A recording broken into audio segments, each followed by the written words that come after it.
Have you ever been on a date or just talking to a woman you're interested in and you felt everything was going perfectly, and then suddenly you feel the vibe shift?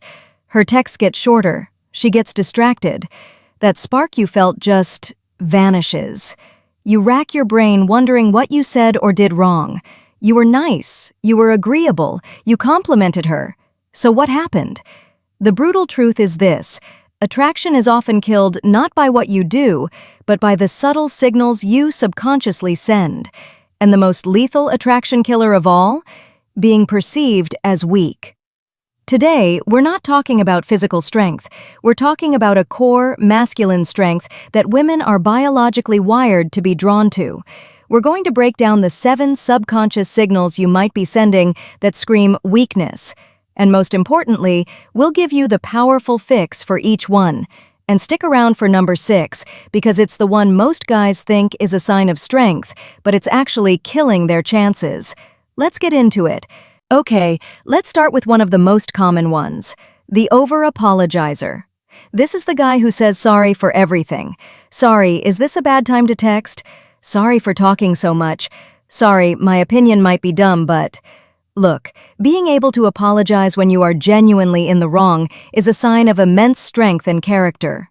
But apologizing for your existence, for taking up space, for having an opinion? That's a different story. The psychology. When you constantly apologize for minor things, you subcommunicate that your presence is an inconvenience.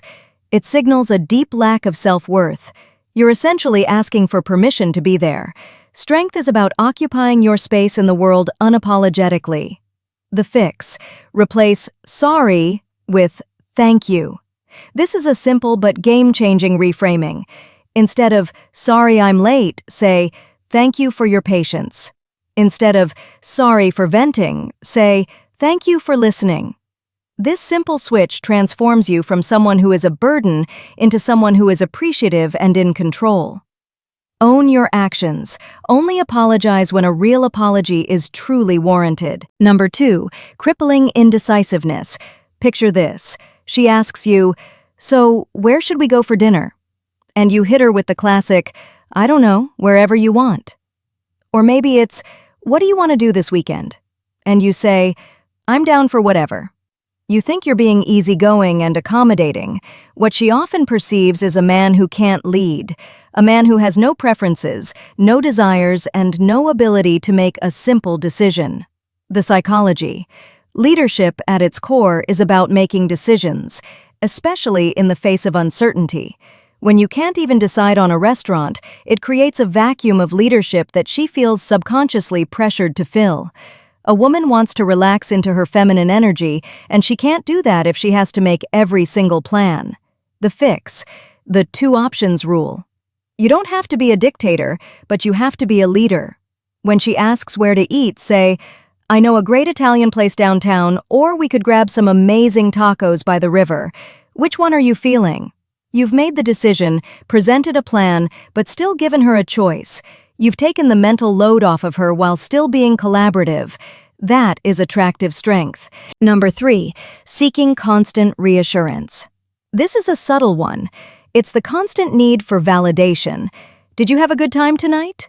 Are you mad at me? You still like me, right?" These questions scream insecurity. You are literally handing her your emotional well-being and asking her to validate it for you. The psychology. A strong, centered man validates himself. His sense of self-worth comes from within, not from external sources. When you constantly seek her approval, you're signaling that your confidence is a house of cards, and she holds the power to knock it down at any moment. That is an immense and unattractive amount of pressure to put on someone. The fix: assume attraction, observe actions. Instead of asking if she had a good time, assume she did. Your vibe should be, "Of course she had a good time. She was with me." Then, pay attention to her actions, not her words. Is she excited to plan the next date? Is she engaging in conversation?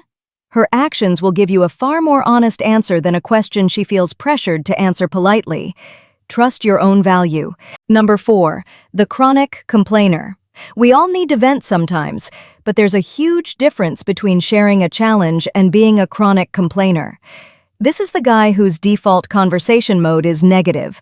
His boss is an idiot, the traffic was horrible, the government is a mess, his sports team always loses. Misery may love company, but attraction hates it. Constant complaining is emotionally draining. The psychology. Complaining signals a victim mentality. It communicates that you believe the world is happening to you, rather than you being an active agent in your own life. Strong men are problem solvers.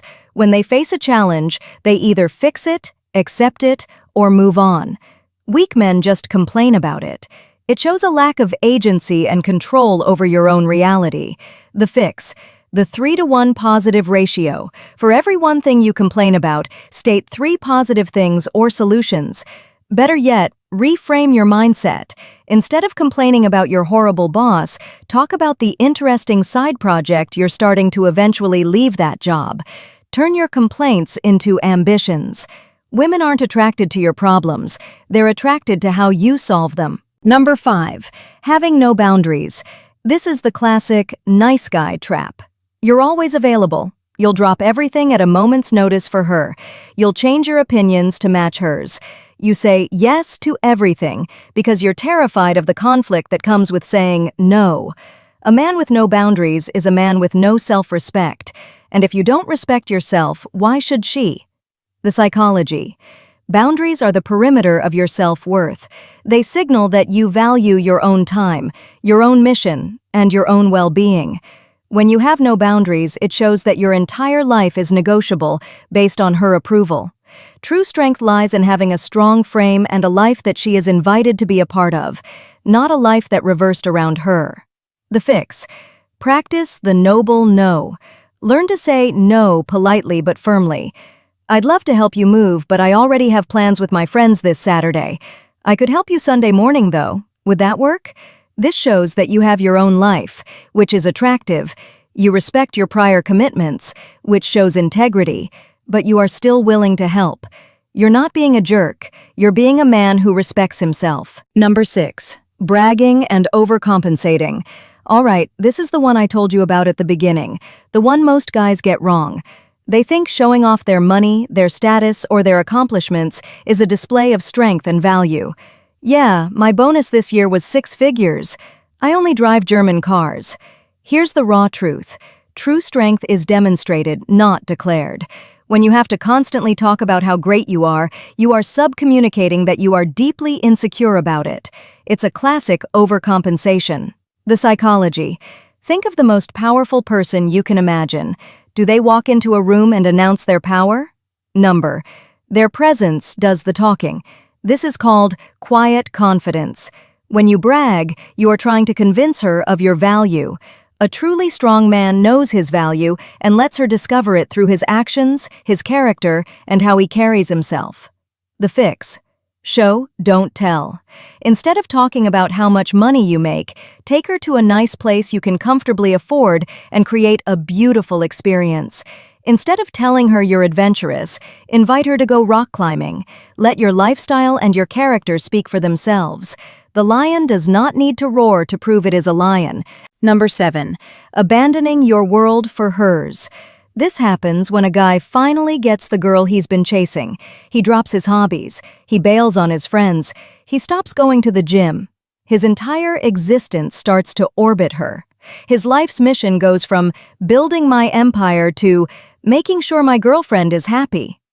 You might think this is romantic. It is the single, fastest way to lose her respect and attraction. The psychology. She was attracted to the man you were when she met you, the man with passions, with friends, with a purpose. When you abandon all of that to make her the center of your universe, you are no longer that man. You become needy and one-dimensional. A woman wants to join you on your epic adventure. She doesn't want to be the adventure. That's too much pressure, and frankly, it's boring. The fix. Maintain your mission. Your purpose in life must always be your number one priority. Your business, your fitness, your personal growth, whatever it is. Your relationship should complement your life, not consume it. Keep your poker night with the boys. Don't skip your workout. The most attractive thing to a woman is a man on his purpose who chooses to share his incredible journey with her. So there you have it. The 7 signs that are screaming weakness. 1. The over-apologizer. 2. Crippling indecisiveness. 3. Seeking constant reassurance. 4. The chronic complainer. 5. Having no boundaries. 6. Bragging and overcompensating. 7. And abandoning your world for hers. The common thread here isn't about being a bad boy or a jerk. It's about self-respect. It's about having a strong internal core, a purpose, and leading from a place of quiet confidence. When you fix these things, you're not just doing it to attract women. You're doing it to become a stronger, more centered, more effective man in every area of your life. The attraction is just a very, very pleasant side effect. Now, I have a question for you, and I want you to be honest in the comments. Which one of these 7 have you been most guilty of? No judgment here. The first step to fixing a problem is admitting it exists. Drop the number in the comments below. And if you got value from this video and you're ready to become the strongest version of yourself, do me a favor and smash that like button, subscribe to the channel, and hit the notification bell so you never miss a video. Remember, strength isn't loud, it's solid. Go be solid. I'll see you in the next one.